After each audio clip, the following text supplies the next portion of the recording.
Bismillahirrahmanirrahim. Assalamualaikum warahmatullahi wabarakatuh. Baiklah, kami dari kelompok 3 ingin mempresentasikan hasil makalah kami yang berjudul Tata Kelola Zakat. Baiklah, perkenalkan, nama saya Musdalipa, NIM 19270014 sebagai pemateri pertama. Zakat produksi, di mana secara terminologi zakat berasal dari kata Arab yaitu zaka yang berarti berkah, tumbuh, bersih, baik dan bertambah. Sedangkan secara terminologi di dalam zakat adalah sebutan atau nama bagi sejumlah harta tentu yang diwajibkan Allah Subhanahu wa taala supaya diserahkan kepada orang yang berhak menerima zakat atau mustahik oleh orang-orang yang wajib mengeluarkan zakat atau musakir, di mana zakat produksi adalah zakat yang diberikan kepada para kaum du'af, tidak hanya berupa uang tapi juga berupa modal dalam bentuk barang dan menjalankan usaha. Jadi zakat produksi adalah harta yang berkembang atau produksi atau berpotensi produksi. Yang dimaksud dengan harta yang berkembang adalah jika dijadikan modal, mereka mempunyai potensial untuk mengembangkan modalnya.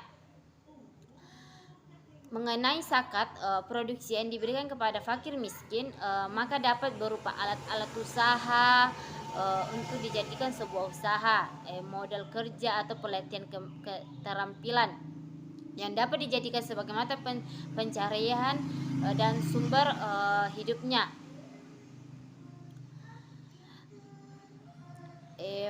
Bahwa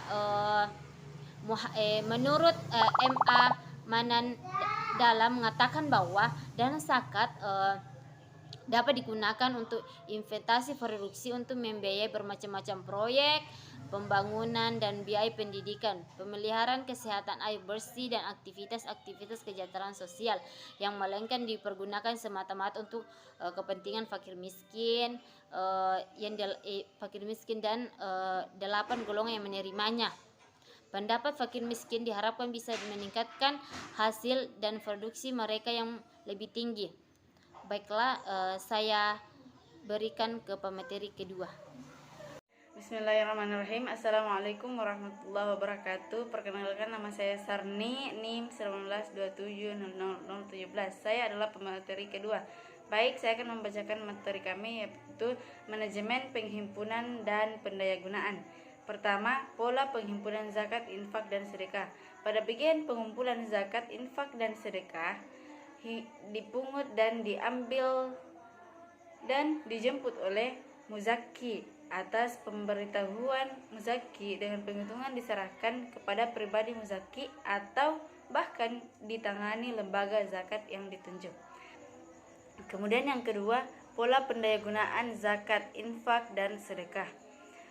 Pola pendayagunaan zakat adalah cara atau sistem distribusi dan alokasi dana zakat berdasarkan dengan tuntunan perkembangan zaman dan sesuai dengan cita rasa dan rasa syariat, pesan dan kesan ajaran Islam. Baik, saya alihkan kepada moderator. Baik, saya sebagai pemateri ketiga atas nama Devi Damayanti, NIM 19270013. Di sini saya akan menjelaskan tentang manajemen pengelolaan zakat. Zakat adalah rukun Islam yang ketiga. Dalam rukun Islam yang ketiga, ini berbeda dengan rukun-rukun lainnya. Dalam hal ini keterkaitannya dengan sesama manusia, hablum min al-nas. Sebab dalam ibadah ini melibatkan penyaluran harta dari orang-orang kaya atau musaki pada orang-orang yang berhak menerimanya. Yang berhak mengelola zakat adalah pemerintah. Tanggung jawab pemerintah untuk kesejahteraan rakyat, karena pemerintah sebagai khalifah Allah yang menanggung amanat dari Allah dan sebagai khalifah iftillah yang menanggung amanat dari seluruh rakyatnya. Badan pengelola zakat adalah pengusaha atau pemerintah sebagai lembaga yang berwenang mengurus zakat. Hal ini sesuai dengan pengertian dari ayat 103 surah At-Taubah. Hadis-hadis Nabi, baik yang berupa ucapan maupun yang berupa perbuatan, dan kebijakan para Khulafaur Rasyidin. Menurut Al-Syaukani, zakat harus diserahkan pada pemerintah melalui aparatur negara yang disebut oleh Allah dengan Al-Amin Allah.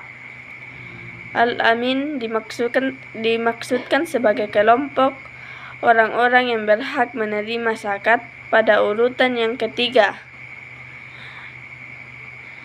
Kemudian, lembaga pengelola zakat.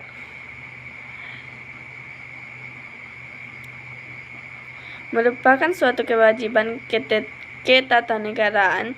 Yusuf Al-Qaradawi dalam Musyakil Al-Faqh wa Khalfah Alaijaha Al-Islam mengemukakan sebab-sebab kewajiban pemerintah untuk mengelola zakat, antara lain jaminan terlaksananya syariat, bukan ada saja orang-orang yang berusaha menghindar bila tidak diawasi oleh pengusaha.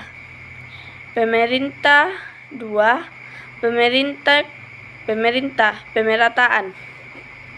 Karena dengan keterlibatan satu tangan, maka diharapkan seseorang tidak akan memperoleh dua kali dari dua sumber, dan diharapkan pula mustahik atau orang yang berhak menerima zakat akan memperoleh bagiannya. Ketiga, memelihara muka para mustahikin, karena mereka tidak perlu berhadapan langsung dengan para musaki, dan mereka tidak harus pula datang meminta. 4. Sektor asnaf yang harus menerima tidak terbatas pada individu, tetapi juga untuk kemaslahatan umum, dan sektor ini hanya dapat ditangani oleh pemerintah.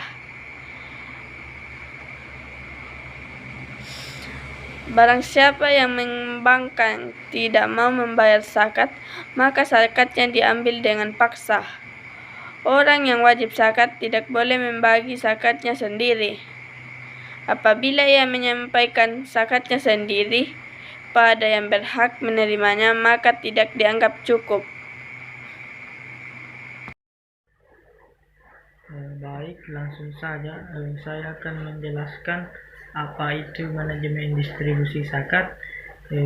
Distribusi zakat adalah zakat yang sudah dihimpun oleh badan atau lembaga zakat dari para musaki dan harus disalurkan atau didistribusikan pada yang berhak menerimanya. Sekian dari saya. Terima kasih. Nama Nur Alam, NIM 18-2700-055. Kesimpulan, zakat produktif adalah zakat yang diberikan kepada para kaum dufa, tidak hanya berupa uang tapi juga berupa modal dan dalam bentuk barang dalam menjalankan usaha. Jadi, zakat produktif adalah harta yang berkembang atau produktif atau berpotensi produktif. Yang dimaksud dengan harta yang berkembang bila dijadikan modal usaha atau mempunyai potensi untuk berkembang. Tujuan zakat tidak hanya sekedar menyantuni orang miskin secara konsumtif, tetapi mempunyai tujuan yang lebih permanen, yaitu mengentaskan kemiskinan, di mana orang tersebut sudah berkecukupan dan memiliki kelebihan harta serta memenuhi syarat dikenai kewajiban zakat. Karena zakat merupakan instrumen dalam mensucikan harta dengan membayarkan hak orang lain. Selain itu, zakat merupakan mediator dalam mensucikan diri dan hati dari sifat bakil dan cinta harta, serta merupakan instrumen sosial yang digunakan untuk memenuhi kebutuhan dasar fakir miskin. Zakat yang dihimpun oleh badan atau lembaga zakat dari para musaki harus disalurkan atau didistribusikan pada yang berhak menerimanya atau mustahik yang telah ditentukan oleh syariat. Badan lembaga pengelola zakat adalah penguasa atau pemerintah sebagai lembaga yang berwenang mengurusi zakat. Hal ini sesuai dengan pengertian dari ayat 103 surah At-Taubah, hadis Nabi baik yang berupa ucapan maupun yang berupa perbuatan dan kebijakan para al-khulafaur rasyidin. Menurut As-Syaukani, zakat harus diserahkan pada pemerintah melalui aparatur negara yang disebut oleh Allah dengan Al-Amin alaiha. Al-Amin dimasukkan sebagai kelompok orang-orang yang berhak menerima zakat pada urutan yang ketiga. Hal demikian menunjukkan bahwa zakat bukanlah suatu tugas kewajiban yang diserahkan pada perseorangan, akan tetapi ia merupakan tugas kenegaraan. Pemerintah harus mengawasi dan mengangkat para amil yang mengelola zakat, baik sebagai pemungut, penyimpan, penata buku maupun sebagai distribusi. Baiklah, itulah hasil diskusi kami dari kelompok 3. Lebih dan kurangnya mohon dimaafkan. Assalamualaikum warahmatullahi wabarakatuh.